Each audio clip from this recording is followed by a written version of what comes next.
ಬಿಕ್ಲು Shiva murder case ಶಾಸಕ ಬೈರತಿ ಬಸವರಾಜ್ ಬಂಧನಕ್ಕೆ ಕಾಂಗ್ರೆಸ್ ಆಗ್ರಹ.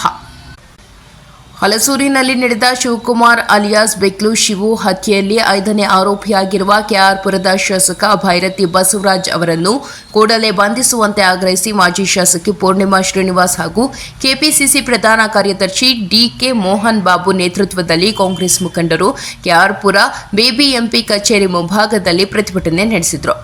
ಬಳಿಕ ಮಾತನಾಡಿದ ಕೆಪಿಸಿಸಿ ಪ್ರಧಾನ ಕಾರ್ಯದರ್ಶಿ ಡಿಕೆ ಮೋಹನ್ ಬಾಬು ಅವರು, ಬೇರೆ ಅಪರಾಧಗಳಲ್ಲಿ ಸಾಮಾನ್ಯರ ವಿರುದ್ಧ ಎಫ್ಐಆರ್ ದಾಖಲಾದರೆ ಕೂಡಲೇ ಬಂಧಿಸುವ ಪೊಲೀಸರು ಶಾಸಕರ ಬಂಧನ ಏಕೆ ಇನ್ನೂ ಆಗಿಲ್ಲ? ಶಾಸಕರು ಹೇಳ್ತಾರೆ ಇದು ರಾಜಕೀಯ ಕುತಂತ್ರವೆಂದು. ಆದರೆ ಹತ್ಯೆಯಾದ ಶಿವಕುಮಾರ್ ಫೆಬ್ರವರಿಯಲ್ಲಿ ಶಾಸಕರ ವಿರುದ್ಧ ಧಮಕಿ ಮತ್ತು ಪ್ರಾಣ ಭಯವಿದೆ ಎಂದು ಕಮಿಷನರ್ ಮತ್ತು ಸ್ಥಳೀಯ ಪೊಲೀಸರಿಗೆ ದೂರನ್ನು ನೀಡಿದ್ದಾರೆ. ಈ ಹಿಂದೆ ಕೇಂದ್ರ ಸಚಿವರಾಗಿದ್ದ ಸದಾನಂದ ಗೌಡ್ರೆ ಕೆಆರ್ಪುರದಲ್ಲಿ ಅನೇಕ ಕೊಲೆಗಳು ನಡೆದಿವೆ ಎಂದು ಆರೋಪಿಸಿದ್ರು. ಆ ಕೊಲೆಗಳ ಕುರಿತು ಸರ್ಕಾರ ಎಸ್ಐಟಿ ಅಥವಾ ಇತರೆ ತನಿಖಾ ತಂಡಗಳನ್ನು ರಚಿಸಬೇಕು ಎಂದು ಹೇಳಿದ್ರು. ಸಾಮಾನ್ಯರನ್ನು ಯಾವ ರೀತಿ ಅರೆಸ್ಟ್ ಮಾಡುತ್ತಾರೋ ಅದೇ ರೀತಿ ಕೂಡಲೇ ಶಾಸಕರನ್ನು ಅರೆಸ್ಟ್ ಮಾಡುವಂತೆ ಆಗ್ರಹಿಸಿದ್ರು. ಶಾಸಕ ಬೈರತಿ ಬಸವರಾಜ್ ವಿರುದ್ಧ ಕಾಂಗ್ರೆಸ್ ಪ್ರತಿಭಟನೆ. ಕೆಆರ್ಪುರ ಬಿಬಿಎಂಪಿ ಕಚೇರಿ ಮುಂಭಾಗದಲ್ಲಿ ಪ್ರತಿಭಟನೆ. ಕೆಪಿಸಿಸಿ ಪ್ರಧಾನ ಕಾರ್ಯದರ್ಶಿ ಡಿಕೆ ಮೋಹನ್ ಬಾಬು ಹಾಗೂ ಮಾಜಿ ಶಾಸಕಿ ಪೂರ್ಣಿಮಾ ಶ್ರೀನಿವಾಸ್ ನೇತೃತ್ವದಲ್ಲಿ ಪ್ರತಿಭಟನೆ ನಡೆಯಿತು. ಹಲಸೂರಿನಲ್ಲಿ ನಡೆದ ಬಿಕ್ಲು ಶಿವ ಕೊಲೆ ಪ್ರಕರಣದಲ್ಲಿ ಕೆಆರ್ಪುರ ಕ್ಷೇತ್ರದ ಶಾಸಕ ಹಾಗೂ ಮುಖಂಡರು ಭಾಗಿಯಾಗಿದ್ದು ಆರೋಪ ಮಾಡಿದ್ದಾರೆ. ಸಾಮಾನ್ಯ ಜನರು ಆರೋಪಿಗಳಾಗಿದ್ದರೆ ಪೊಲೀಸರು ಬಂಧಿಸ್ತಾ ಇದ್ರು.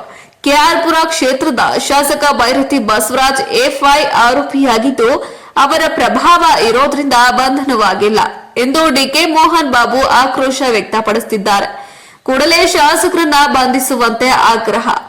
ಕೆಆರ್ಪುರ ಕ್ಷೇತ್ರದಲ್ಲಿ ಮೊದಲಿನಿಂದ ಆಯ್ಕೆಯಾದ ಶಾಸಕರು ಗೌರವ ಉಳಿಸಿಕೊಂಡಿದ್ರು.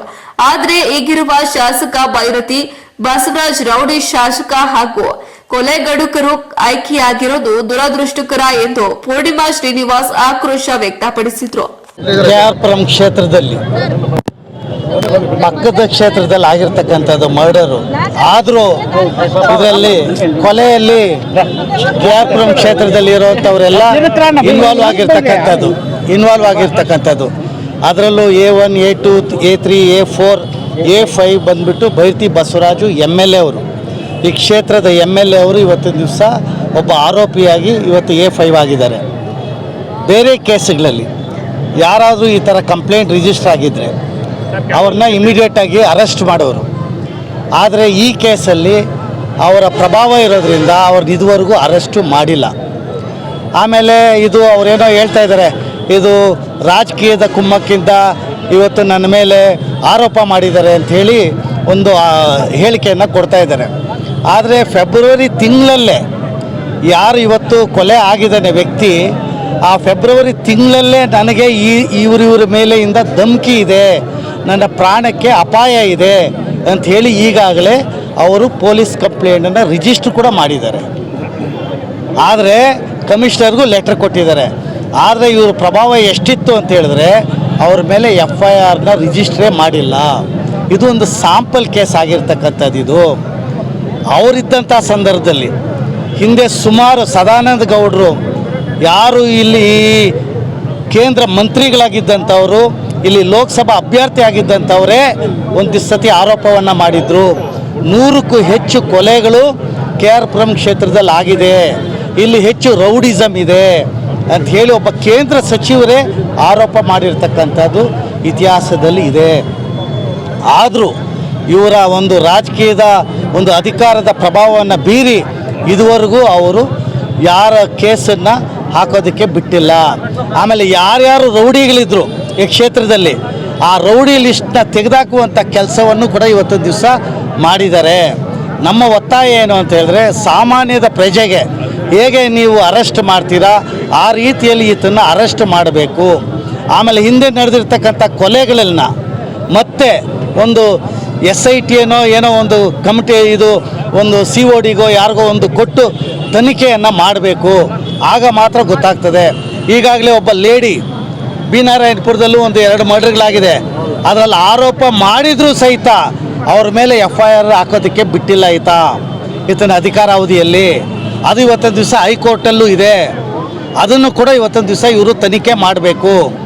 ಆಮೇಲೆ ಇವತ್ತು ಈ ಲ್ಯಾಂಡನ್ನು ಅಗ್ರಿಮೆಂಟ್ ಯಾರ್ಯಾರು ಮಾಡ್ಕೊಂಡಿದ್ದಾರೆ, ಅದ್ರ ಹಿಂದೆ ಯಾರ್ಯಾರು ಇದ್ದಾರೆ ಅವ್ರ ಮೇಲೂ FIR ಹಾಕಬೇಕು. ಇದು ನಮ್ಮ ಒತ್ತಾಯ. ಕೂಡಲೇ ಈ ರೌಡಿ MLAನ ಬಂಧಿಸಬೇಕು. ಈ ಕ್ಷೇತ್ರದಲ್ಲಿ ಏನು ಹಿಂದೆಯಿಂದ ರೌಡಿಸಮ್ ಮಾಡ್ಕೊಂಡು ಬರ್ತಾ ಇದ್ದಾರೆ, ಅದಕ್ಕೆ ಒಂದು ಅಂತ್ಯ ಹಾಡಬೇಕು ಅನ್ನೋಂಥದ್ದೇ ನಮ್ಮ ಒತ್ತಾಯ. ಈ KR ಪುರಂ ಕ್ಷೇತ್ರ ಮೊದಲು ಈ KR ಪುರಂ ಕ್ಷೇತ್ರ ಆದಂಥ ಎಲ್ಲ ಶಾಸಕರು ಒಂದು ಗೌರವವನ್ನು ಈ ಕ್ಷೇತ್ರಕ್ಕೆ ತಂದುಕೊಟ್ಟಿರುವಂಥವ್ರು. ಆದರೆ ಎಂಥ ದುರಾದೃಷ್ಟ ಅಂತ ಹೇಳಿದ್ರೆ ಇವತ್ತು ಒಬ್ಬ ರೌಡಿ ಶಾಸಕ ನಮ್ಮ KR ಪುರಂನಲ್ಲಿ ಆಯ್ಕೆಯಾಗಿರುವಂಥದ್ದು ಮತ್ತು ಒಬ್ಬ ಕೊಲೆಗಡಕ ಕೂಡ ಆತ. ಇವತ್ತು ಇದು ಒಂದು ಬೆಳಕಿಗೆ ಬಂದಿದೆ. ಆದರೆ ಆತ ಕಳೆದ 3 ಟರ್ಮ್ನಿಂದ ಶಾಸಕ ಆಗಿ ಇಲ್ಲಿರೋವಂಥ ಅನೇಕ ಸರ್ಕಾರಿ ಭೂಮಿಗಳನ್ನು ಗುಳುಂ ಮಾಡಿರುವಂಥದ್ದಿದೆ. ಅನೇಕ ಜನರಿಗೆ ತೊಂದರೆ ಕೊಟ್ಟಿದ್ದಾನೆ. ಅನೇಕ ಕೊಲೆಗಳು ಸಹಿತ ಆಗಿದ್ದಾವೆ. ಮತ್ತು ಆತನ ಜೊತೆ ಇರುವಂಥ ಕೆಲವು ಮಾಜಿ ಮಹಾನಗರ ಪಾಲಿಕೆ ಸದಸ್ಯರುಗಳು ಕೂಡ ರೌಡಿ ಶೀಟ್ರ್ ಇರೋರು. ಅವರನ್ನು ಮುಂದೆ ಬಿಟ್ಟು ಎಲ್ಲೆಲ್ಲಿ ಖಾಲಿ ಸೈಟ್ ಇರುತ್ತೆ ಅದಕ್ಕೆ ಕಾಂಪೌಂಡ್ ಹಾಕೋದು, ಯಾವ್ಯಾವ ಜಮೀನಿಗೆ ವ್ಯಾಜ್ಯ ಇರುತ್ತೆ ಅದಕ್ಕಿಂತ ಇಂಟರ್ಫಿಯರ್ ಆಗೋದು, ಮತ್ತು ತನ್ನ ರಾಜಕೀಯ ಪ್ರಭಾವವನ್ನು ಬೀರಿ ಅದನ್ನೆಲ್ಲ ದುಡ್ಡಿಗೆ ಮಾರ್ಕೊಳ್ಳೋ ಅಂಥದ್ದು, ಸರ್ಕಾರಿ ಭೂಮಿಯನ್ನು ಸಾಕಷ್ಟು ನುಂಗಿರೋ ಅಂಥದ್ದು ಇವತ್ತು KR ಪುರಂ ಕ್ಷೇತ್ರದಲ್ಲಿ ಆಗಿದೆ. ಈಗ ಏನು ಆ ಬಿಕ್ಲು ಶಿವು ಅನ್ನೋನ ಕೊಲೆ ಆಗಿದೆ, ಅದು ಕೂಡ ಮಾತಾಡಿರೋವಂಥದ್ದು ರೆಕಾರ್ಡು ಇದೆ. ಇವರೇ ಆತನ ಹೆದರ್ಸಿರೋ ಅಂಥದ್ದು ಕೂಡ ಅನೇಕ ಕಡೆ ಮಾಧ್ಯಮಗಳಲ್ಲಿ ಇವತ್ತು ಓಡಾಡ್ತಾ ಇದೆ. ಹಾಗಾಗಿ ಆತನ್ನ A5 ಆಗಿದ್ದಾರೆ. ಒಬ್ಬ ಸಾಮಾನ್ಯ ಪ್ರಜೆ ಆಗಿದ್ರೆ A5 ಆಗಿದ್ರೆ ಏನು ಮಾಡ್ತಾಯಿದ್ರು? ಅರೆಸ್ಟ್ ಮಾಡ್ತಾಯಿದ್ರು. ಈತ ಶಾಸಕ ಅನ್ನೋ ಕಾರಣಕ್ಕೆ ಇನ್ನೂ ಅರೆಸ್ಟ್ ಆಗಿಲ್ಲ. ಹಾಗಾಗಿ ಈತನ ಮೊದಲು ಅರೆಸ್ಟ್ ಮಾಡಬೇಕು ಮತ್ತು ಇಂಥ ಒಬ್ಬ ಶಾಸಕರು ನಮ್ಮ ಕ್ಷೇತ್ರದಲ್ಲಿ ಇದ್ದಾರೆ ಅನ್ನೋಂಥದ್ದೇ ನಮಗೆಲ್ಲರಿಗೂ ಕೂಡ ಬೇಸರವಾದಂಥ ಸಂಗತಿ. ಆತನ್ನ ಮೊದಲು ಕಾನೂನು ಅಡಿಯಲ್ಲಿ ಅರೆಸ್ಟ್ ಮಾಡಬೇಕು ಮತ್ತು ಆತ ರಾಜೀನಾಮೆ ಕೊಡಬೇಕು ಅಂತೇಳಿ ನಾವು ಕಾಂಗ್ರೆಸ್ ಪಕ್ಷದ ವತಿಯಿಂದ KR ಪುರಂ ಭಾಗದಿಂದ ಇವತ್ತು ನಮ್ಮೆಲ್ಲ ಮುಖಂಡರು ಸೇರಿ ಕೂಡ ಇವತ್ತು ಒಂದು ಸಾಂಕೇತಿಕವಾಗಿ ಒಂದು ರಿಕ್ವೆಸ್ಟನ್ನು ಪೊಲೀಸ್ ಅಧಿಕಾರಿಗಳಿಗೆ ಕೊಡ್ತಾ ಇದ್ದೀವಿ KR ಪುರಂ ಪೊಲೀಸ್ ಸ್ಟೇಷನ್ಗೆ. ಮತ್ತು KR ಪುರಂ ಪೊಲೀಸ್ ಸ್ಟೇಷನ್ ವ್ಯಾಪ್ತಿಯಲ್ಲೂ ಕೂಡ ನಾವು ಮನವಿ ಮಾಡಿದ್ದೀವಿ. ಈ ಶಾಸಕನ ಒಂದು ಪ್ರಭಾವದಿಂದ ಪುಡಿ ರೌಡಿಗಳು ಜಾಸ್ತಿ ಆಗಿದ್ದಾರೆ ಮತ್ತು ಅಲ್ಲಲ್ಲಿ ಗಾಂಜಾ ವ್ಯಾಪಾರ ಜಾಸ್ತಿ ಆಗಿದೆ. ಜನರನ್ನು ಬೆದರಿಸುವಂಥದ್ದು ಜಾಸ್ತಿ ಆಗಿದೆ. ಮತ್ತು ಯಾರಾದರೂ ಆತನ ಪಕ್ಷಕ್ಕೆ ಕೆಲಸ ಮಾಡಲಿಲ್ಲ, ವಿರೋಧ ಮಾಡ್ತಾರೆ ಅಂದರೆ ಆತನ್ನ ಬೇರೆ ರೀತಿಯಾಗಿ ಬೆದರಿಸುವಂಥ ಕೆಲಸ ಕೂಡ ಮಾಡ್ತಾ ಇದ್ದಾರೆ. ಸೊ ಇದಕ್ಕೆಲ್ಲ ಕಡೆ ಅರೆಸ್ಟ್ ಮಾಡಬೇಕು. BJP ಪಕ್ಷದವರು ರಾಜ್ಯಾಧ್ಯಕ್ಷರು ಹೇಳ್ತಾರೆ ನಾವು ಸಪೋರ್ಟ್ ಮಾಡ್ತೀವಿ ಅಂತೇಳಿ. ಇಂಥ ಶಾಸಕನಿಗೆ ಇವ್ರು ಸಪೋರ್ಟ್ ಮಾಡೋದು ಅವ್ರ ಪೇಜಲ್ಲಿ ಅವ್ರು ಹಾಕ್ಕೊಂಡಿದ್ದಾರೆ, ನಾವು ಬೈರ್ತೀವಿ ಬಸವರಾಜ್ ಬೆನ್ನಿಗೆ ನಿಲ್ತೀವಿ, ಇದು ರಾಜಕೀಯ ಪಿತೂರಿ ಅಂತ. ಯಾವ ರಾಜಕೀಯ ಪಿತೂರಿ ರೀ? ಆತ ದುಡ್ಡಿನ ಆಸೆಗೆ, ಆತ ದುಡ್ಡಲ್ಲೇ ರಾಜಕೀಯ ಮಾಡ್ತಾ ಇದ್ದಾನೆ ಅಂತೇಳಿ ಇಡೀ ಕರ್ನಾಟಕ ರಾಜ್ಯಕ್ಕೆ ಗೊತ್ತು. ಸೀರೆಗಳು ಹಂಚೋದೇನು, ಓಂ ಶಕ್ತಿಗೆ ಕಳಿಸೋದೇನು, ಧರ್ಮಸ್ಥಳಕ್ಕೆ ಕಳಿಸೋದೇನು, ಬಸ್ಗಳಲ್ಲಿ ಊಟ ಹಾಕ್ಸೋದೇನು, ಎಲ್ಲಿಂದ ಬರುತ್ತೆ ದುಡ್ಡೆಲ್ಲ? ಈ ಥರ ಜಮೀನುಗಳನ್ನು ಸುಳ್ಳು ದಾಖಲೆಗಳ ಸೃಷ್ಟಿ ಮಾಡಿ ತರೋವಂಥ ಹಣದಿಂದಾನೇ ಆತ ರಾಜಕೀಯ ಮಾಡ್ತಾ ಇರೋವಂಥದ್ದು. ಅದೇ ರೀತಿ ಇಡೀ ದೇಶದಲ್ಲಿ ಬೇರೆ ಬೇರೆ ಶಾಸಕರುಗಳು ಭ್ರಷ್ಟಾಚಾರ ಮಾಡಿರೋರು BJPಗೆ ಹೋದ ತಕ್ಷಣ ಕ್ಲೀನ್ ಆಗಿರೋವಂಥದ್ದು ಕೂಡ ನಾವು ಅನೇಕ ಉದಾಹರಣೆಗಳನ್ನ ಬೇರೆ ರಾಜ್ಯಗಳಲ್ಲಿ ನೋಡ್ತಾ ಇದ್ದೀವಿ. ಹಾಗಾಗಿ ಇಂಥ ಶಾಸಕ ನಮ್ಮ KR ಪುರಂ ಕ್ಷೇತ್ರಕ್ಕೆ ಬೇಡ, ಮೊದಲು ಆತ ಅರೆಸ್ಟ್ ಆಗಬೇಕು ಕಾನೂನು ಅಡಿಯಲ್ಲಿ ಅಂತ ಹೇಳಿ ನಾವು ಈ ಸಂದರ್ಭದಲ್ಲಿ ಸಾಂಕೇತಿಕವಾಗಿ ಕಾಂಗ್ರೆಸ್ ಪಕ್ಷದ ಎಲ್ಲ ಮುಖಂಡರು, ಮೋಹನ್ ಬಾಬು ಅವರು, ನಾರಾಯಣ ಸ್ವಾಮಿ ಅವರು, ನಮ್ಮೆಲ್ಲ ಬ್ಲಾಕ್ ಅಧ್ಯಕ್ಷರುಗಳು, ಕಾಂಗ್ರೆಸ್ನ ಯುವ ಎಲ್ಲ ಸ್ನೇಹಿತರು, ಮಹಿಳಾ ಸ್ನೇಹಿತರು ಎಲ್ಲ ಸೇರಿ ಕೂಡ ನಾವು ಇವತ್ತು ಈ ಹೋರಾಟವನ್ನು ಮಾಡ್ತಾ ಇದ್ದೀವಿ ಸಾಂಕೇತಿಕವಾಗಿ. ಇದು ಮುಂದೆ ಆಗಲಿಲ್ಲ ಆತ ಅರೆಸ್ಟು ಅಂತ ಹೇಳಿದ್ರೆ ಮುಂದಿನ ದಿನಗಳಲ್ಲಿ ದೊಡ್ಡ ಹೋರಾಟವನ್ನು ನಾವು ಮಾಡ್ತೇವೆ.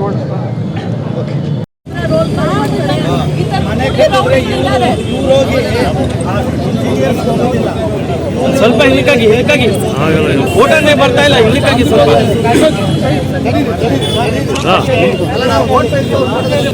ಈ ಕೇಸಲ್ಲಿ FIR ಆಗಿದೆ. FIR ಆಗಿದೆ ಅವನು ಅರೆಸ್ಟ್ ಮಾಡಬೇಕು ಅಂದ್ರೆ ಮೊತ್ತ ಇದಾಗಿದೆ.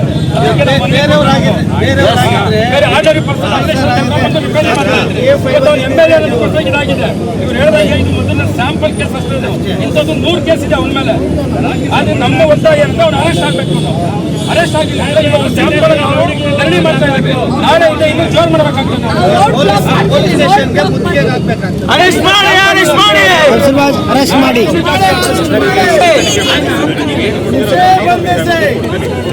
ಬಂಧಿಸಿ, ಬಂಧಿಸಿ. ಅವನು ಅರೆಸ್ಟ್ ಆಗಬೇಕಾಗಿರ್ತಕ್ಕಂಥದ್ದು. ಬೇರೆಯವ್ರು 4 ಜನ ಅರೆಸ್ಟ್ ಮಾಡಿದ್ರೆ ಇವನು ಯಾಕೆ ಅರೆಸ್ಟ್ ಮಾಡಲಿಲ್ಲ? A1, A2, A3, A4 ಎಲ್ಲ ಮಾಡಿದ್ರಲ್ವಾ, A5 ಯಾಕೆ ಮಾಡಲಿಲ್ಲ? ಇದು ನಮ್ಮ ಬಂಧಿಸಿ ಕ್ರಮ ತಗೊಂಡವಾಗ ಇದು ಜಾಸ್ತಿ ಆಗುತ್ತೆ. ಇದು ದಯಮಾಡಿ ಇದು ಕಡಿಮೆ ಮಾಡಿ. ಇಲ್ಸಣ ಒಂದು ನಿಮಿಷ.